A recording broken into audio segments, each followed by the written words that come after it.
Hello, and thank you for joining us for the City of Hamilton Garner Road Municipal Class Environmental Assessment Public Information Center, or PIC number 1.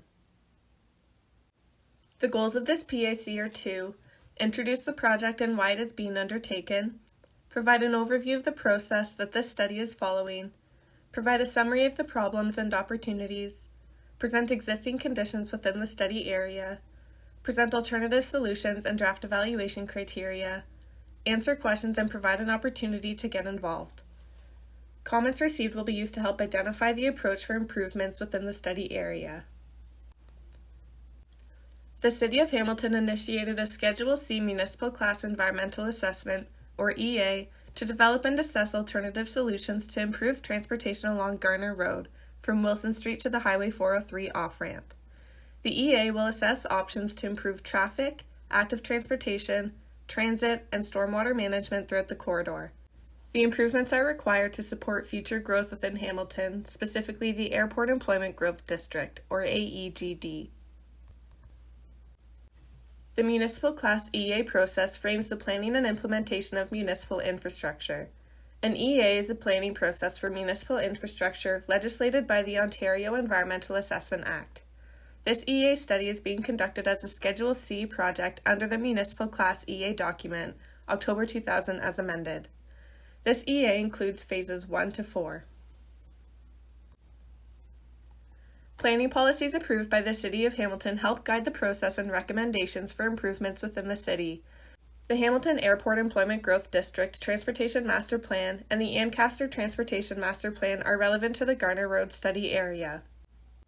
The AEGD Transportation Master Plan, or TMP, was developed to prepare a transportation strategy that would accommodate an increase of over 28,000 people and employees by the year 2031 within the AEGD.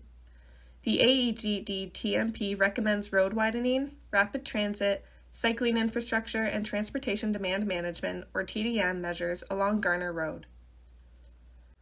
The 2011 Ancaster Transportation Master Plan, or ATMP, identifies improvements to support mobility to the year 2031.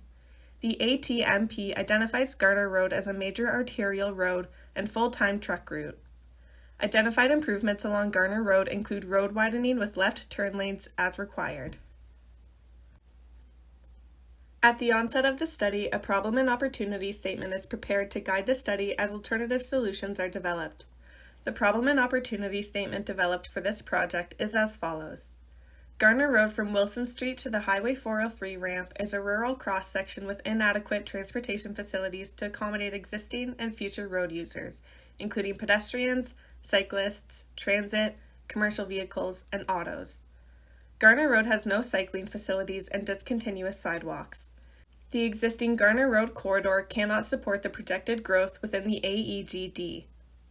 Improvements to Garner Road are required to accommodate existing and future transportation needs. Improvements will include road widening for the implementation of rapid transit and active transportation, for example, bike lanes, sidewalks, and multi-use paths.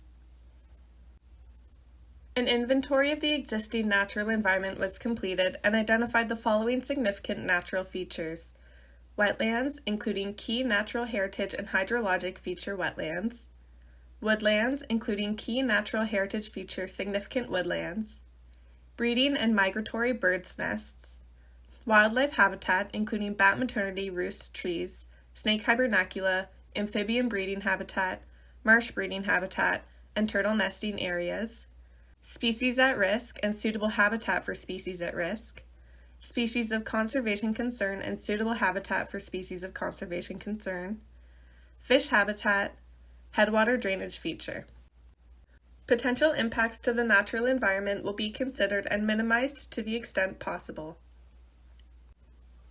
The study considers other features within the study area, including the existing cultural environment.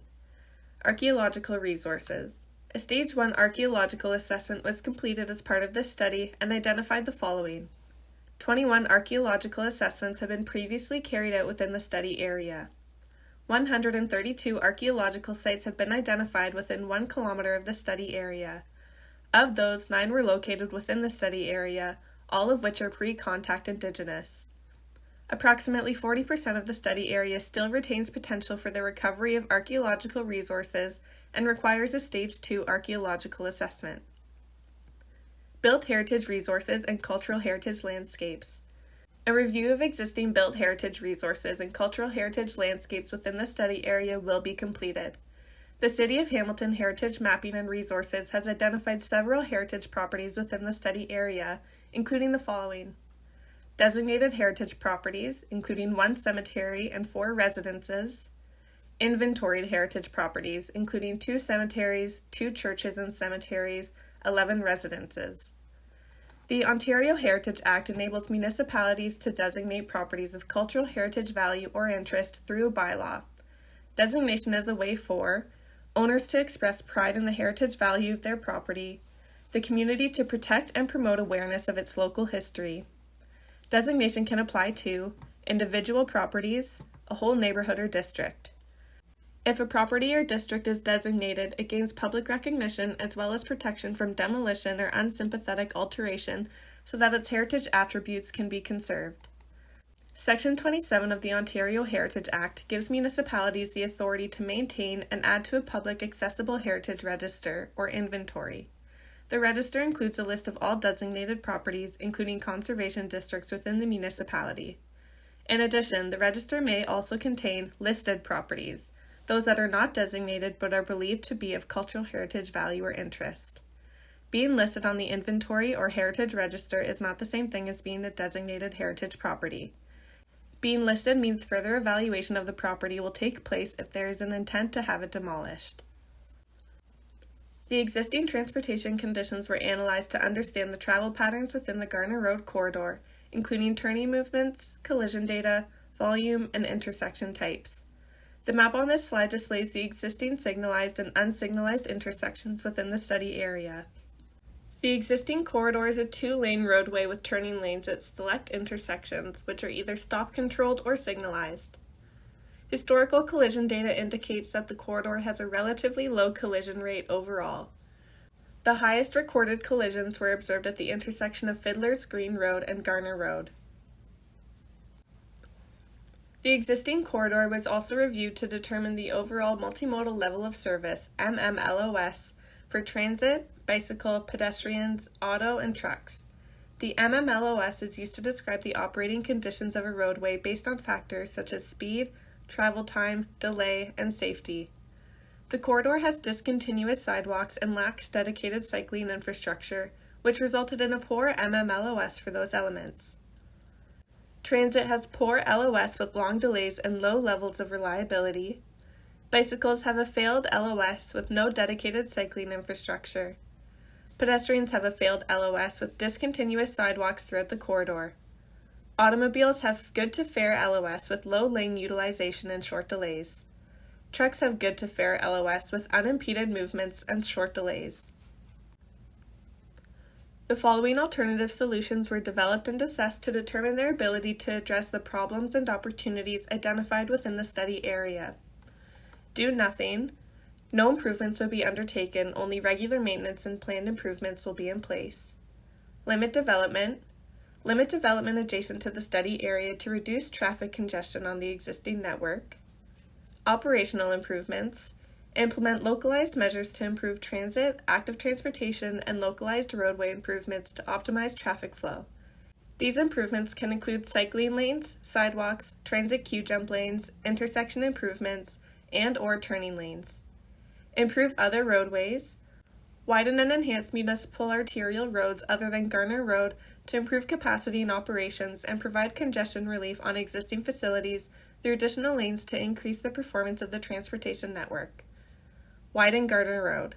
Widen Garner Road to include additional travel and/or turning lanes, for example 3, 4, or 5-lane cross-sections, to accommodate future travel demand. The right-of-way would be designed to accommodate pedestrians, cyclists, transit, vehicles, and commercial vehicles. The recommended alternative solution for the study area includes both operational improvements and widening Garner Road. These will be carried forward to Phase 3 of the EA study, Development of Design Alternatives. The following alternative solutions will be carried forward for further consideration in Phase 3 of the Class EA process, alternative designs, and evaluated using the factors and criteria presented. Operational improvements in transportation management. Implement localized measures to improve transit, active transportation, and localized roadway improvements to optimize traffic flow.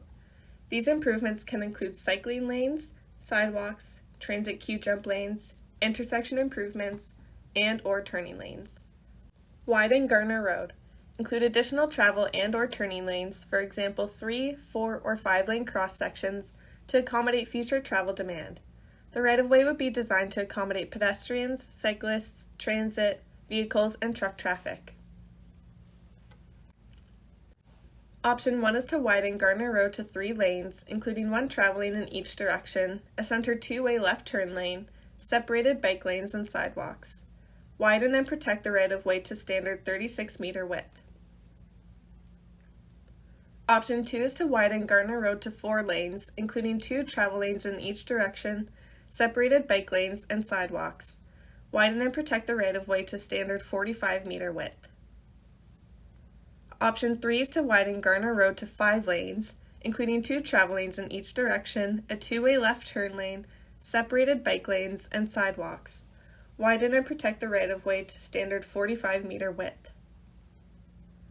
Several environmental and technical constraints are located within the study area that will influence the development of design alternatives and the decision-making process. Key constraints include the existing commercial and industrial areas, churches, cemeteries, residential properties, secondary school property, and park and green space, as highlighted on the map on this slide. The existing right-of-way varies and is approximately 30 meters wide on average. Additional width is required to accommodate cycling facilities, sidewalks, multi-use paths, and lane capacity for cars and commercial vehicles. The location of constraints varies throughout the study area and may restrict improvement opportunities. During Phase 3 of the EA process, the following design elements will be considered as design alternatives are developed. Physical design elements, including road lane width and alignment, transit stop locations and amenities, active transportation facilities location, width, and type, drainage and stormwater management improvements, street lighting, landscaping opportunities, and construction staging. Operational design elements will include turning movements, access, signal timing, intersection accessibility opportunities, for example, crosswalks and cross rides. The alternatives will be assessed using the factors and criteria below. The evaluation criteria will be assessed for the impacts to the transportation, engineering, socioeconomic, natural, and cultural environments. Comments received from agencies, stakeholders, Indigenous communities, and members of the public will be integrated as required. Following this Public Information Center, the project team will complete the next steps below. Review and respond to comments received, continue to engage Indigenous communities and consult with the public and agencies, confirm the preferred solution, develop and evaluate alternative designs for the preferred solution, complete technical studies. The alternative designs and project team recommendations will be presented at Public Information Center 2, tentatively scheduled for spring 2024.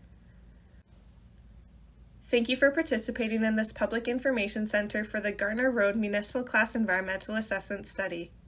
Your feedback is valuable and appreciated. Please provide comments by filling out the comment form or by contacting a member of the project team below by January 10, 2024. Thank you again for your interest in this study.